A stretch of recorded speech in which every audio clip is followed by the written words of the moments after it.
What's up, everyone? Welcome to another edition of Processing Blue, where we process blue for you. I'm Alex Zietlow, and I'm joined by Mike Kaye, and we're Charlotte Observer reporters who cover a playoff team. Mike, isn't that a bit strange to say out loud? After 4 seasons here, yeah, I would say so. Yeah. Uh, and after the way this season has been, definitely. 100%. We have a great show for you today, but first, some news that we wanted to cover. The Panthers have waived Damani Richardson and Hunter Renfrow as well. And they have activated off the injured reserve, David Moore, wide receiver David Moore. Mike, you saw me, and for the people who are just listening, you saw me put my fist over my heart when I talked about Damani Richardson, because listeners of the show know that Damani is my guy, and I have loved covering him and his story as an undrafted free agent and then making the team, defying the odds in doing so. Mike, can you just give us a quick what we need to know about this transaction news? Yeah, so let's start with David Moore. David Moore's a guy who's played in the playoffs for Dave Canales and two other stops, Seattle and Tampa Bay. He's a guy that has been kind of the veteran mentor of the wide receiver group. I know Adam Thielen kind of got that reputation last year, but really it was Moore who was working behind the scenes, working with the guys. Moore's a guy who can play all three spots too, so he's kind of a player instructor in a lot of ways. He also gives them versatility as they move forward heading into the playoffs. He's obviously the only guy in the wide receiver room now that has been in the playoffs now that Renfro's gone. Renfro was a healthy scratch for 11 games. Coincidentally, Jalen Coker has played for 11 games, and so the second Coker got back and ascended up the ranks and finished strong. Hunter Renfrow is largely a spectator. He helped behind the scenes as well. He was a good teammate, a good guy in the locker room, but clearly they were not going to use him in the postseason. So getting more back as his 21-day window was about to close makes sense. Even if he's not active, if there's an injury wide receiver, David Moore would be the next man up. Richardson is an interesting case because last week, Dave Canales alluded to the fact that, or he didn't allude, he basically said it, that Isaiah Simmons, the former Clemson hybrid linebacker, was working at safety. That week, I mean, against Tampa, Damani Richardson was inactive. Isaiah Simmons was up. He would have been the fourth safety.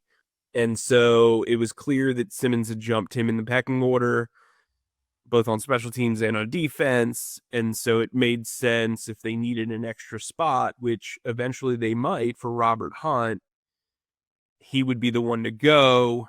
I'm a little intrigued that he was cut over D'Anthony Bell, who was claimed off waivers just a week ago and didn't play in his first game with the Panthers. There's also Robert Rochelle, who's dealing with a concussion. Kind of surprised they didn't just IR him when they have David Long on the practice squad to pull up for game day. But anyway, what Renfrow and Richardson will now go through is the postseason waiver wire, which means if they get claimed, they will not, regardless of whether the team's in the playoffs that claims them or a team that's out of the playoffs, their rights won't go to the new team until after the Super Bowl. Now, if they get through waivers unclaimed, they can sign anywhere and play in the playoffs. So this kind of gives them an opportunity if they want to go play somewhere in the postseason, a la Adam Thielen. But if they get claimed, they're out of luck. I don't expect a team to claim Renfrow simply for the fact that he has openly talked about retirement multiple times. Now, if he clears waivers, maybe, he joins a team that has a connection to him and he knows the offense, and maybe he can make a last stand there.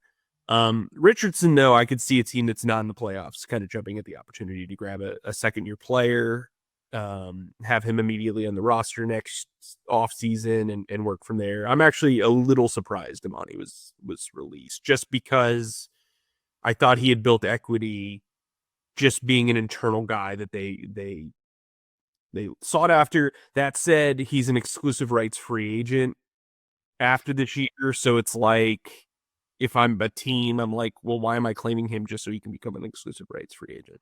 Yeah. So he might pass through free agency as well. And this would actually give him an opportunity to negotiate with other teams. So it's actually kind of a favor in a lot of ways. Great.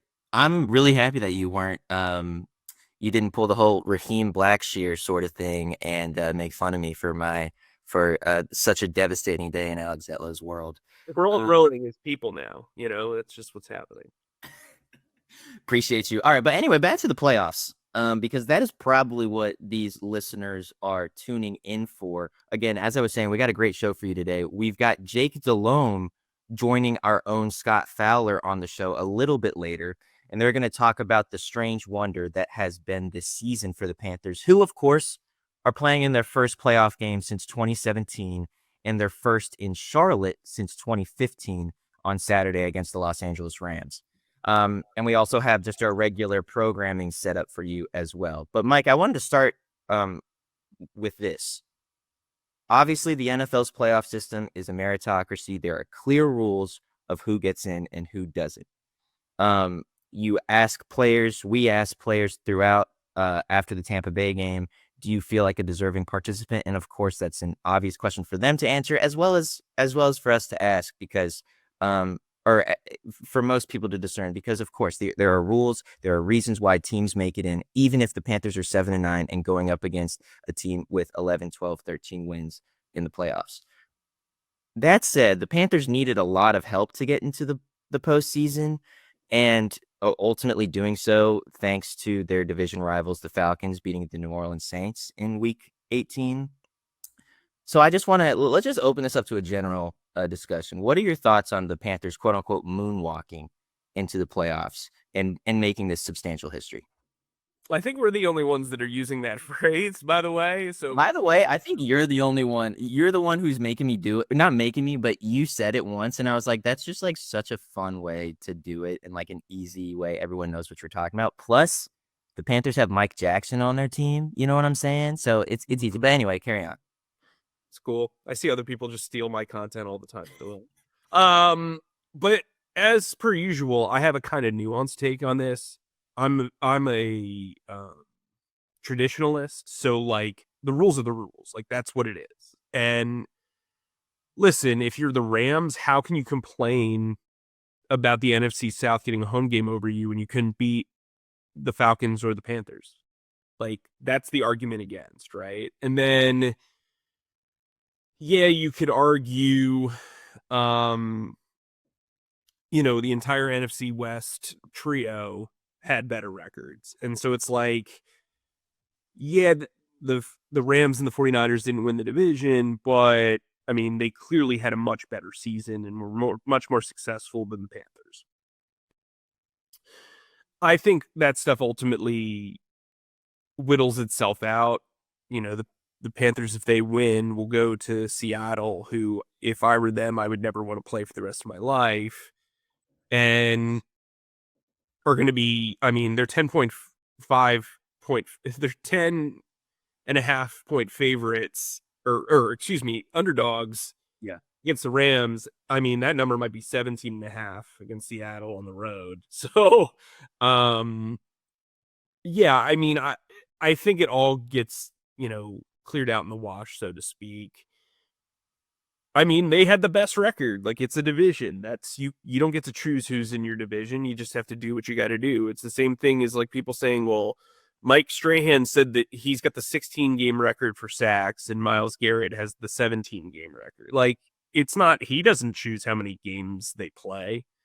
So I think this whole thing is kind of just like, not straw man, but it's pretty close. It's like, this is how it's been. And to give you a point of reference, the Panthers went 7-8-1 and won a playoff game back in 2014. In 2010, Dave Canales won a game at 7-9, Right. against the defending Super Bowl champions, the New Orleans Saints at home. So, like, you win your division, you get the home game. Now, what I will say is this. If they wanted to change the rule, my proposal would be this. The worst division winner still makes the playoffs and gets home field. However, if they finish with a sub 500 record, they give up the home game to the next best team and go immediately to the 7th spot, or like, let's say there's 2 teams that make it under, which wouldn't happen. But like, so under this new rule, the Rams would get a home game and then the Panthers would be the 7th. So the Panthers would be playing the Bears on the road, essentially. If they want to do it that way, sure. I think if you win your division, you deserve a playoff spot. It doesn't matter how it all comes out. There are weak divisions, whatever. But if you were to change it, the only way that I think it makes any sort of sense is you reward the second place team in a division that has a much better record than the division winner that finishes sub 500. Now, finishing sub 500 isn't like a normal thing. Like the Bucks did it a few years ago. Obviously, the Panthers have done it twice now. The Seahawks did it back then, but I think like that's the only way to solve it. And it's also to encourage teams like, let's say you've clinched the division. Let's say the Panthers would have beat the Seahawks, right? Or they would have beat the Saints, and so the division was locked up. This is also a deterrent for sitting your players for 2 weeks. Yeah.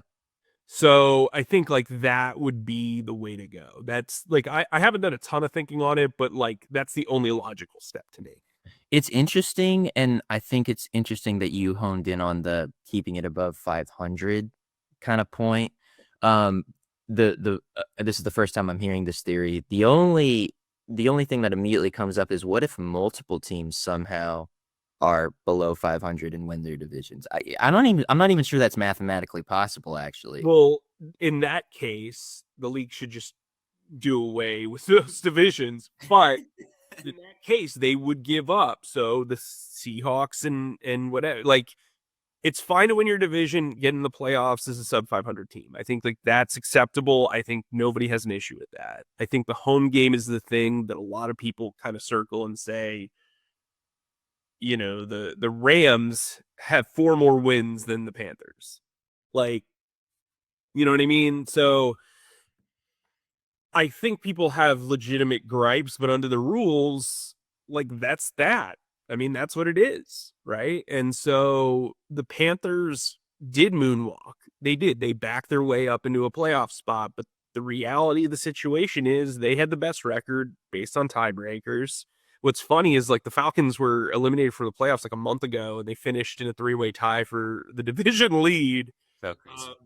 But what I would also say is the NFC South had more wins, I believe, total wins, I believe, than the NFC East, which had an 11 game winner. So like that's another way to look at it too. I mean, the way to look at it possibly is these guys just beat the crap out of each other. And, you know, I think everybody finished, all 3 of those teams finished with 3-3 division records. Like, actually, I think didn't the whole division finish? Let me check that out while you're marinating on this. But I believe the entire division finished with 3-3 division rec. Yep, the entire division finished with 3. Even the Saints, who finished 6-11. Like, that's wild. They just all beat the crap out of each other. And Yeah. so, Because the Saints swept the Panthers swept the Falcons swept the Saints, and then the Bucks split with everybody. right. So like, Yeah, dang. that tells me that the reason why 3 teams were, or all 4 teams were under 500 is because the whole point is to win your division and then move on, right? So, I guess we just got a special delivery, like David Moore for the playoffs. Yeah, no, okay. Well, this is really interesting. We would be interested to hear what y'all think about this in the comments section on our YouTube page or on charlotteobserver.com. But all right, we have waited long enough. Let us toss this this podcast to our colleague Scott Fowler, who is again talking with Panthers legend and radio analyst Jake Delhomme ahead of this matchup against the Rams. He'll also stick around in that interview and pay attention to the advice that he gives Bryce Young. It's pretty cool leading up to this. And then, of course, stick around to listen to us after the interview. All right, On to the interview. Welcome to a special segment of Processing Blue, our supersized playoff edition. Mike and Alex and I all wanted to give you a fantastic guest this week for the podcast, given these circumstances. And my first choice, honestly, was Jake Delhomme. Jake is not only the primary radio analyst for the Panthers, but he's also the Panthers' all-time leader in playoff victories for a quarterback. In fact, he has more postseason victories for Carolina than everybody else put together. Jake has 5, Cam Newton has 3, and Kerry Collins has 1. So he knows what he's talking about when it comes to postseason football. Welcome, Jake Delhomme, and how you doing? I'm doing great. It's I guess I love hearing those two words, right? Panther football and postseason. It's been a while, Scott, and I'm so looking forward to it. No matter how it happened and the expectation going into this season, and okay, yeah, we backed into it. I could care less. I just think with what ever since I started doing the radio in 2019, man, it's been tough. It's been some hard seasons, and so to see the growth that I truly believe this team has made has been fun to see. And we get rewarded with a home playoff game in Charlotte. And I think maybe that's what I want. I want, like, the fans have been dying for it, right? And this is a young football team. A lot of these guys, you take the stars, the Derek Browns, the J.C. Horns, they've been dying for that opportunity to get on a team that's a playoff team. And we're a playoff team right now. So let's see if we can go and make some noise. Well put. Yes, first home playoff game since 2015. They played on the road in 2017, of course, but back in New Orleans, not far from where you are. But this is the first one in a decade. So let's get right to it, Jake. What do you think the Panthers' biggest challenges are in this rematch against the Rams, and what would be their blueprint for winning? Well, I think there's a lot of challenges, to be very honest. I consider the Rams one of the premier teams in the National Football League. I felt it when we played them just last month. I thought we were up against it, to be very honest. Especially at that time, we were coming off of a short week, playing on Monday night in San Fran. And we had some injury issues that we were dealing with. No J.C. Horn. We were going to miss some linebackers in that game. But we answered the bell. And so I think the biggest thing is going to be offensively. How can we stop them? They're a huge 13 personnel team. That's 3 tight ends, one running back. And they did not have Tyler Higbee the first time we played them. He's back.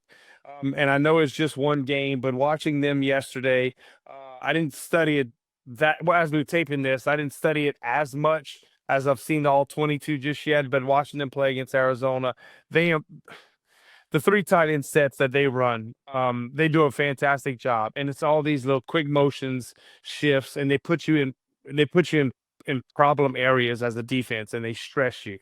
And Matthew Stafford is just gifted throwing the football and anticipation, accuracy. And I'm just talking about the tight ends and Stafford. I'm not talking about Puka Nacua, who each week it's a highlight film of a catch, the one-handed touchdown catch he made this past weekend, the one-handed catch he made against us on our sideline. I still don't know how he came down with it last month. And then they're going to get Devontae Adams. I'm assuming he's going to be able to come. Sounds like he will. Yeah. Yeah. So listen, we're gonna have to create some turnovers. Derek Brown batting a ball in the air in the red zone, getting a pick. We're gonna need that. We're gonna need a interception. Mike Jack was able to get the pick 6. So we're gonna need something like that, because I think this is a very difficult football team to stop. I think Kyron Williams is a running back that we don't talk about nearly enough. I think this is his third 1,200-yard season. Very instinctive, runs the ball extremely well. I believe they had their tackle back, Alaric Jackson. I don't think he played against us the first time. So they're getting some guys back. And there's also going to be the fact that they truly believe that they gave us a game. I don't care how you say it. They believe they gifted us that win, to be very honest. I don't think in their mind, and this is just me, I think they believe that, hey, we let one slip away. We're much better than this football team, and that's going to be their mindset coming in. I don't think there's any doubt. And so we're going to face a team that's very hungry. They're going to have to travel. It will be a short week for them, but it's playoff football. It doesn't matter. So listen, we're going to have a tough task, right? It's going to be a difficult task. And offensively, the Rams they're tough. And this 13 personnel that they constantly run with their running game, with the passing game, with Stafford, we're going to have to cause some issues for them. I don't know what our situation will look like linebacker wise. Not sure if Claude Cherilus is going to be one that's going to be able to come back yet, as we were recording this early in the week. So we're down a bunch of backers, and that's hard. I mean, communication is so key when you play this football team and in EJ's system on defense. So that's just talking about them offensively. On the flip side, Carolina as an offense for me, we got to get back to running the ball. I just think we're struggling finding our identity running the football right now. Maybe Robert Hunt could provide a spark for us. Yeah, I think that's the thing that I kind of wish we could get back to, running that football, because I think that's truly the best version of ourselves.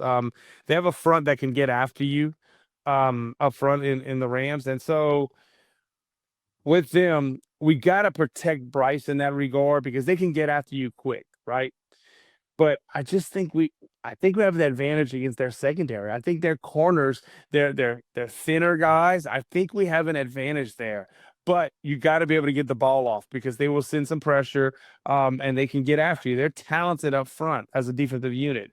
Kobe Turner, Jared Verse, Young, Fisk, those guys, they can get after you. So that's going to be, if we can develop that, get that run game back going. That's something that we haven't seen in a few weeks at least for this football team. How can we get that back going? Yeah, really not for the last month. You're right, Jake. And 19 yards rushing in this last game was, I mean, that's just not going to get it done. Again, to your point, the Panthers rushed for 164 against the Rams in that first game. Ran it 40 times, only threw it 20. Right.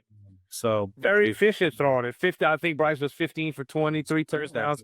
Huge on fourth down, huge on third down. They got to have it down. So that's going to be, listen, we played really well that day. We really played well that day. I think the Rams played well. Here, right? Don't you think? In my opinion. Me too, And we caused them to have some turnovers. So we're going to need that performance. I think this team, I truly believe, I don't want to say there's a chip on this Panthers team's shoulder, but no one is giving this team a chance in hell against the Rams. Let's be honest. I believe we're double-digit underdogs already. 5 points right now. Yes.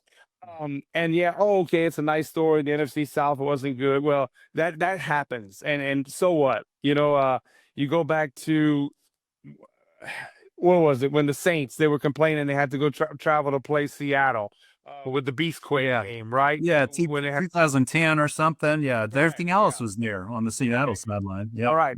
So that's something that I think this team, the sense of purpose, the frustration over the last couple of weeks in the games, because really we played Seattle, who for all intents and purposes might be the best football team in the league. And it's 17-10, 10 minutes left to go in the game, crowd's getting into it, and we're getting the ball back. And then we had the face mask on JC that kind of gave them a new set of downs. I don't know how that game would have ended, to be very honest. We were giving Sam some trouble. Sam was having some trouble against us, and we were starting to find a little bit of footing offensively, more so passing game wise than running game wise. So, but Scott, we got to get back to running the football somehow, some way. We got to be effective in that area to be able to help us. Loved what I've seen. Jalen Coker, I think we see week in and week out. This is a guy that, this guy's pretty good, and I think we know with Tedero McMillan. And I think I loved the bogus pass interference call more than any play that he made this year, because Why? I've always thought that this kid, once he understands, is going to get stronger in his second season, and to fight through. He gets jammed at the line of scrimmage. Guys try to get physical with him, right? And he catches the ball so effortless. Once he gets stronger, he's going to be able to fight through some of these and make these big contested catches. And I love the fact that the guy was trying to mug him the other day, and he just threw him off. And then we get this Yeah, it was a rough flag, to be honest. Series of them, yeah. You hate I hate the referee syndrome about they bad calls. Like, just don't give me that. But man, there was some tough ones in that game. There was some tough ones. Even the screen lateral that we had to Rico. Why can't you just get that right? And so I don't know. I just think this team. Man, at least I'm hopeful. I just think it's a us against the world mentality, and that's crazy to sound that way. That we'll be playing at home. And I don't know what our fans are thinking, to be honest. Hey, let's go support this team. We didn't expect a whole lot this year. We're getting better, and let's go support them. Yeah, we know it's going to be tough. We're playing one of the better teams in football. We're double-digit underdogs. That's something as a team of pride that you just take with. And I just think from that locker room and watching all the videos of the interviews and yes, NFC South champs and nobody, it's like the credit's not being given to this football team. That's what I feel. Maybe, I don't know, maybe if I'm different, but I just don't feel, and maybe that's more the national radio that I'm hearing. Like, it's that we're not giving this team the credit that, they deserve. Well, that happened. I'm going to ask you two more things. One's going to be about the past, and one's going to be, we're going to go to end with Bryce Young. But the one about the past, Jake, y'all were about 14-point underdogs in 2003 when you went to face a fearsome Rams team, at that point playing in St. Louis, not in Los Angeles. Still the most dramatic NFL game I think I've ever covered in my life. You were in the middle of it, 29-23, double overtime. Won the game on a walk-off 69-yard pass from you to Steve Smith. What are your biggest memories of that game 22 years later? Well, certainly I think we all remember the X-Clown play, right? And that's play going down in Panthers history, and what especially because it was double overtime. I don't know. I mean, Scott, maybe you can help me. Has there ever been a double overtime playoff game in the NFL? I don't really know, to be quite Maybe there was one real early, but I'm not sure. Yeah, it's 20, 30 years. Yeah. But that's a game that, the greatest show on turf, Edward Jones Dome, unbelievably loud. Lose Stephen Davis, I think on the first or second drive of the game, he hits a long run down our sideline. He pulled the quad. But we were in control of that game. Like, our defense was playing lights out, and we were in control of the game, and it felt like we left points on the board. I don't remember if we kicked a field goal like later in the game that a timeout might have been called and John had to re-kick it, then it hit an upright. It was just one thing after another. And it's just like, we're better than this football team. But that was the confidence that that Carolina Panther team had. You get in a close game, we are winning. It doesn't matter. We're going to beat you somehow, some way. And so win the division, beat Dallas at home in the first round, and then going to St. Louis, and it was like, we've got nothing to lose. And John, there's something about Foxy. Foxy was he wasn't afraid of a street fight, right? And that's this team carried that same mentality. We practiced that way, we prepared that way. Our practices we got after each other, arguments, but when it was time to play, it was a team that was so together. And so we went up there and felt like we were in control of that football game. And then sure enough, it was hard to keep them down for a while, because I don't think I have to tell you how talented they were. At the wide receiver position, Marshall Faulk is the running back. Their defense, Leonard Little and Aeneas Williams, all those guys on defense. Torrey Holt, yeah. Yeah, Torrey Holt.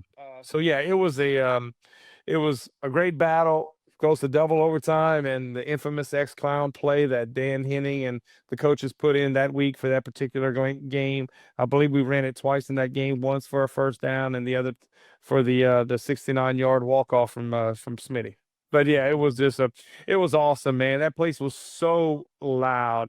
They were jumping the snap count, and I wasn't a huge silent count guy. In the shotgun, yes, but under center, my voice was loud enough. I could kind of get it, and we tried to do some run pass check with me's in that game, and I'm watching Jordan Gross was playing right tackle and Todd Stussy playing left tackle.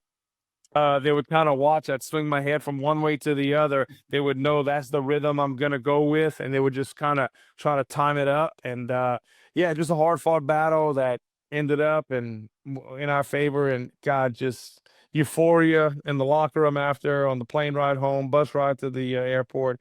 It was great, man. And it was January 2nd, January 10th, 2004. I know the date. So we'll be playing this Saturday on January 10th also. Isn't that I'm surprised you know that. I just found that out today too. That's but that's just Scott, I know it because that's my birthday. And so that's right. Okay, well, happy birthday in advance. How old will you be? I'm gonna be 51. So yeah, so January 10th is I played 2 playoff games on my birthday. One is one of the greatest in Panther history, and one is one of the biggest duds in Panther history. So I'm 15% on my birthday, man. That wasn't the 6 turnover game, was it? I don't know what you're talking about. We're having a bad connection. Yeah, that was it. 100%. That was it, man. That was it. All right, last thing. Let's pretend you have 1 minute before the game to give Bryce Young some advice before his first playoff game. What do you say to Bryce Young? What do I say to Bryce Young? Well, the first thing I want to do is that I want to kind of step on his right ankle. And I just kind of I want him to limp for a second, because I've seen him twice get up and go in the locker room in Atlanta and come back out. And then I saw him again a couple of weeks ago. The same thing kind of happened to him, and it becomes a different person. I don't know what it is, man. But no, I think the biggest thing is Bryce. Hey, go play with all the confidence in the world. Go play with you're the number 1 pick in the draft. You're the Heisman Trophy winner. You're the number 1 quarterback coming out of high school. Go lead this football team. Whatever happens, let it hang out on the field. That's what you have to do. You make a first down, give you a little symbol to the first down. This team follows you. He's so mild-mannered, and he's so respectful, and that's just him.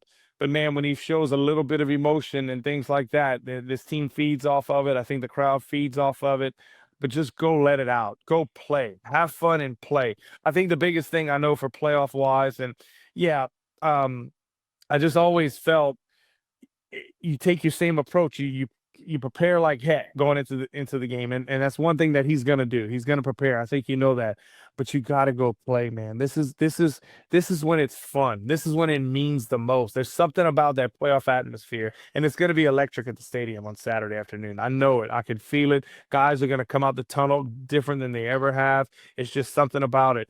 Go let it loose and just play, man. You know the game plan. You know what to do. Make the guys feed off of you and make them, hey, don't be someone you're not. I think that's the biggest thing. Just go be you. Don't be someone you're not.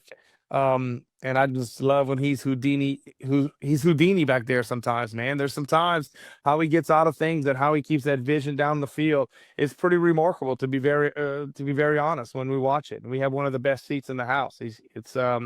He does a good job. Man, you got me fired up, Jake. I'm just thinking about what Saturday's going to be, and can't wait to see you on your birthday and watch hopefully a fantastic game. We can't thank you enough for joining Processing Blue today. Thank you, Jake. Well, I appreciate it. I'm looking forward to it, Scott. It's man, it's been a long time, but Panther football. I'm glad we're talking about that. Scott and Jake there, as expected. I hope y'all enjoyed that. But Mike, let's preview this Rams game quickly. And I'm sure the listeners of the show know the Rams pretty well, given that they played each other in Week 13. I think the best way to preview this matchup is to discuss, one, the compelling reasons that the Panthers have for completing an upset, and then also our biggest concerns for the Panthers heading into this matchup. So do you want to go first for giving the case for the upset, or do you want me to start?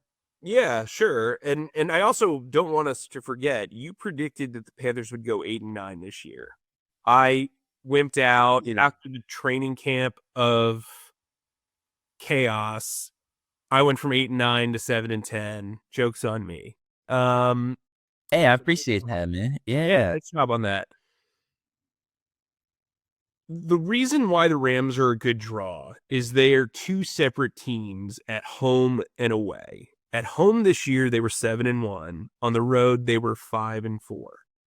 They lost 3 games on East Coast road trips to the Philadelphia Eagles, the Carolina Panthers, and the Atlanta Falcons. Matt Stafford, in particular, struggles away from SoFi. He's thrown 8 interceptions on the year. 7 of those have come on road trips. So the theory here would be if you can get him to turn the ball over a couple of times, you're putting the Rams defense, which is kind of not necessarily a middling group. They have 17 more sacks than the Panthers and one more interception than the Panthers. But they're probably closer to the middle of the pack of defenses than a top tier unit. And if you can put them into positions the way the Panthers did in week 13, I think you've got a shot. Obviously, there was some pretty crummy weather that game, and so that factored in and kind of probably helped the Panthers get their footing. But I think this is going to have to be a game where you're opportunistic, you're playing it pretty aggressively, and one of those ways is jumping routes, creating interceptions, stunting, maybe messing with the front seven. I would not blitz Stafford a lot, but if you can create some simulated pressure, that would be terrific. I just think the Rams are more of a middling team when they're not under the safety of a roof. Completely fair. I was hoping that you would mention the blitzing thing. I saw some sort of stat that said pretty much all of Matt Stafford's production from that week 13 game was while he was getting blitzed. And to remind people of his passing day, 18 of 28, 243 yards and 2 touchdowns. Yes, he did get sacked twice, one of which was a strip sack. And then he threw 2 interceptions, but I believe both of those interceptions just came while the Panthers were in their regular zone coverage. So that's interesting. My case for an upset is pretty straightforward. It's the fact that these Panthers, yes, they did cause 3 turnovers, and that did shift the game's tides, no doubt. But they did kind of get run over in many ways. The Rams just kind of made mistakes in critical moments. And however, they were doing that the Rams were having such success against the Panthers defense for a pretty obvious reason. The Panthers were without their Pro Bowl corner, J.C. Horn. They were without who I think is a top 2, top 3 impactful player for this Panthers defense in safety, Trayvon Merrick. He obviously was suspended from the previous week. They also were without Claude and Cherilus, and they were also without Christian Roseboom. So if Cherilus plays, all 4 of those guys, and if Cherilus gets healthy from his calf and ankle injuries that he's been recovering from, which Dave Canales kind of hinted at that might be the case on Monday, the Panthers are going to be with 4 of key defensive playmakers. So that is something really important to look out for. That said, Mike, you kind of alluded to it. There's no doubt that the Panthers are underdogs in this one. I think FanDuel Sportsbook had them opened them at 10.5 point underdogs, even with having the home field advantage. I have several concerns heading into this Panthers game. Mike, what's your biggest one? I just saw that the Panthers, we're recording this on Tuesday morning, have activated the practice window for Chandler Zavala on IR, which is the perfect segue to me saying, if this offensive line can't show up, there are going to be problems. And it seems like some of the fairy dust or the Mint Street magic is kind of worn off. I mean, they've really gone through some pretty rough times on that O-line. I think they've got 11 or 12 different starting combinations during the regular season, which is just wild. But I'm interested to see what happens with the potential return from Robert Hunt. I don't know what Chandler Zavala's role would be unless they plan on sitting Jay Curhan, which I've seen more from Jay Curhan in 2 spot situations than Chandler Zavala all year. Really, all the last 2 or 3 years. And, what could that mean for my guy, Nick Samak, who, I mean, is the reason for the season with this playoff run, clearly. Dude, all roads lead to Nick Samak, bro. I mean, there's a reason why the Ravens didn't make the playoffs. It's because he signed off their practice squad. RIP. But the offensive line and the trenches are the key here. Stopping the run and running the ball. From a run game perspective, the Rams are pretty good. They're, I think, a top 10 run defense. So you've got to open up holes. Rico Dowdle and Chuba Hubbard have not played particularly well over the last 3 weeks, but the offensive line has been part of that with Austin Corbett at right guard and the rest of the set starters there. Maybe Robert Hunt gives them more juice.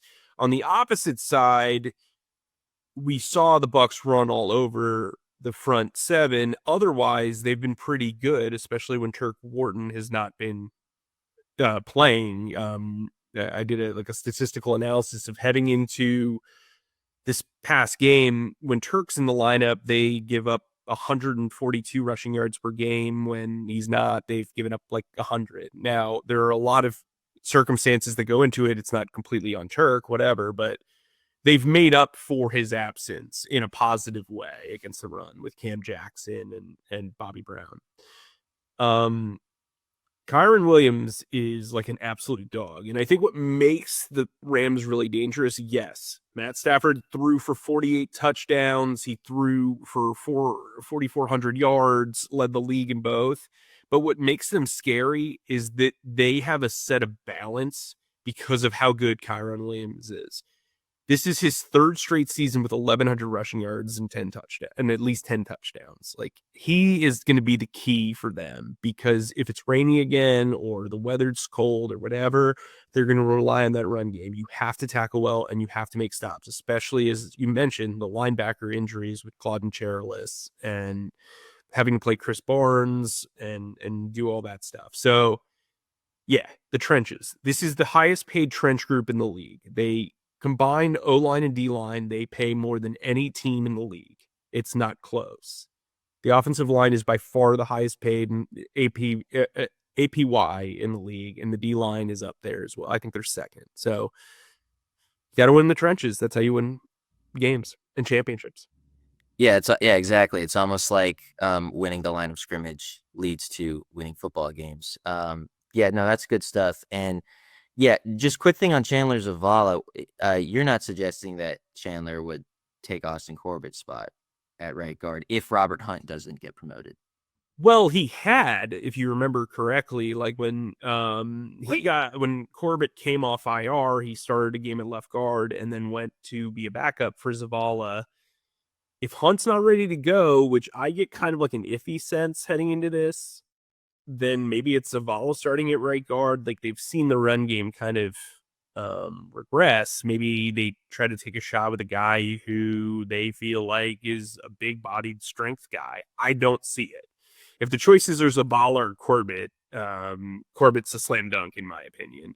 If the choices are Robert Hunt or Corbett or Zavala, it's Robert Hunt, even with one arm, probably at this point. So I'm interested to see how that happens and develops throughout the week. They're obviously going to choose their hashtag gamesmanship throughout the week, so we'll see what happens. Got you. Okay, yeah, no, that's cool. Mike, that is the correct take. That is the correct concern. When the Panthers did defeat the Rams, it was because they kept the ball away from Matt Stafford. I think they dominated time of possession like by 10 plus minutes, something crazy like that. And they did so by converting on third down, but they also did so by converting on fourth down. And that's kind of where I'm landing. The Panthers don't have any explosiveness right now. I don't know what happened. I don't know. Rico Dowdle obviously has over 1,000 scrimmage yards and over 1,000 rushing yards on the season, but he hasn't been very good the past couple weeks. Chuba Hubbard similarly, although is I think averaging a bit more per carry, is still not furnishing any explosiveness for this offense. Yes, Bryce Young and T-Mac connected on a couple deep passes against the Tampa Bay Bucs, one of which was called back for a questionable offensive pass interference penalty. But still, like, this offense doesn't have explosiveness right now. And if you remember correctly, the Panthers had just like a lot of explosive plays against the Rams, two of which came on fourth down specifically. One was to Jalen Coker, who won a one-on-one route by himself, and then the other was to T-Mac on fourth down. And that was really when T-Mac started to blow up, so to speak, when it comes to offensive rookie of the year stuff. So Yes, the Panthers need to control time of possession. That's number one. They also need to find explosiveness. I honestly think that if the Panthers can score with these guys, they have a chance. Because their defense has been pretty solid throughout the year. And they were pretty solid against this team, even without all of their playmakers, as I mentioned above. So that's kind of where I land on the concerns. We're just going to go straight into our predictions. Mike, I predict that the Rams win, and I predict that the Panthers' wonderfully confusing season ends with a 38-28 loss. Mike, what do you think? Yeah, I'm with you. I think this has been a fun story to cover. I think this is a really great opportunity for 30 players who have not played in the playoffs to get kind of their exposure and to build this unit up. Their young core is going to get some experience and they'll have some momentum going into the offseason. I still think they're a year ahead of schedule when it comes to making the playoffs, so this is even better for them. I think this is probably a 33-23 game. I don't see the Panthers putting up more than 23 points in this one. Got it. It's funny. I hear the year ahead of schedule argument a lot, but then because they won the division, they have to play a much harder schedule next year, which is kind of interesting. Right. But that is a topic for another day. Mike, any final thoughts before we get out of here? Yeah, we'll be here throughout. I mean, the postseason, when the postseason ends, it doesn't end for us. Processing Blue will be here throughout the offseason. We're going to have a lot of great analysis. We're going to get into the business season, nitty gritty, all that type of stuff. Make sure you sign up for the Access Panthers newsletter. It is free. We've got some great stuff going for you in your email inboxes. Once we hit the postseason, those emails will be coming once a week, so you don't have a ton of clutter, but we'll give you behind the scenes insight, stories, stuff you won't even find on the website. It's an awesome feature. We love it. Also, if you want to subscribe to the Charlotte Observer, wonderful website, I've heard. Check that out as well. I know we're always doing deals. We appreciate your guys' support, and hopefully next week we're wrong again and we get to continue this and talk some more football in the present. Great stuff. Thanks, as always, for listening to our pontifications on all things Panthers with Mike Kaye and myself and our wonderful producer, Zach Dennis. Shout out Scott Fowler and Jake Delhomme as well. Please subscribe and follow us on Spotify, Apple Podcasts, or wherever you get your podcasts by searching Processing Blue. And if you watch us on YouTube, please subscribe to our YouTube channel and click on the bell icon to get notified whenever new episodes drop. And finally, please be sure to stick to charlotteobserver.com for all of your Panthers needs. Mike, stay humble, stay creative, and keep processing. I've thought about this since 2024. That's a wrap, Jake Delhomme.